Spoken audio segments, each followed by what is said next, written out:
இந்த ஓட்டு அந்த நோட்டு இந்த ஓட்டில் எந்த தாக்கத்தையும் ஏற்படுத்தல. இன்னும் சொல்ல போனா ரிவர்ஸ் தாக்கத்தை ஏற்படுத்துச்சு.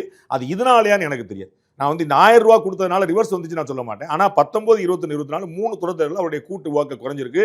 If I am not wrong 26லும் திமுக கூட்டணி மொத்தமாக வாங்கிய வாக்குடைய எண்ணிக்கை குறையும். டோட்டல் சீட் நான் பத்தி பேசல.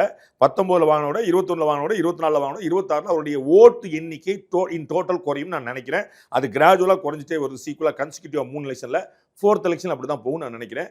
This will not create any positive impact. இது ஒரு மாஸ்டர் ஸ்ட்ரோக்கு சிக்ஸர் அப்படின்லாம் ஒரு பார்வை. அந்த நம்பிக்கை சரிதான். அப்படிதான் நினைப்பாங்க, அப்படிதான் கருதுவாங்க, அப்படிதான் சொல்லணும், அப்படிதான் செய்யணும், அப்படிதான் ப்ரொஜெக்டும் பண்ணணும்.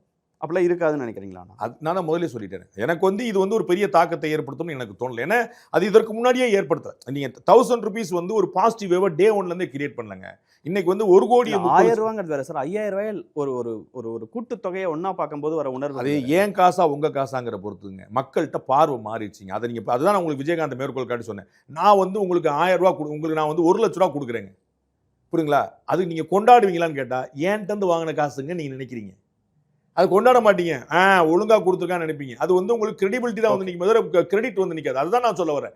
இப்ப மக்கள் வந்து கொடுக்கக்கூடிய காசை மகாராஷ்டிரன் கொடுத்தாருன்னு நினைக்கல, நம்ம காசு அப்படின்னு நினைக்கிறாங்க. அந்த பார்வை 2006ல இருந்தே மாறிடுச்சுன்னு நான் சொல்லுறேன். அதனால அது வந்து பெருசா ஈடுபடலன்னு சொல்ல வரேன். நான் அதுக்கு தான் சொன்னேன் 2006-11ல அதுதான் உதாரணம். இலவச மின்சாரம் கொடுத்தாங்களா இல்லையா? இலவச டிவி கொடுத்தாங்களா இல்லையா?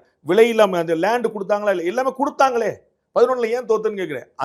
அந்த மக்களுக்கு அந்த கிரெடிட் வந்து போயிருச்சு. ஆஹா, கலைஞர் கொடுத்தார், அதெல்லாம் இல்லை, அது நமது கொடுத்தாருங்கிற எண்ணம் வந்துருச்சு. விஜயகாந்த் வந்து அதை ரொம்ப தெளிவு பண்ணி விட்டாரு. மக்களுக்கு ஆழமா இன்னைக்கும் எல்லாரும் பேசும்போது வாங்கிக்கங்க, வாங்காதீங்கன்னு யாருமே சொல்ல, அது கொடுக்காதீங்கன்னு சொல்ல, யாரும் திருப்பி கொடுங்கன்னு சொல்ல, எல்லாம் வாங்கி வச்சுக்கன்னு சொல்றாங்க. அதுக்கான காரணம் என்ன? மக்கள்கிட்ட அந்த பார்வை மாறிச்சு. அதனால ஓட்டு வரும் யாருமே அஞ்சல.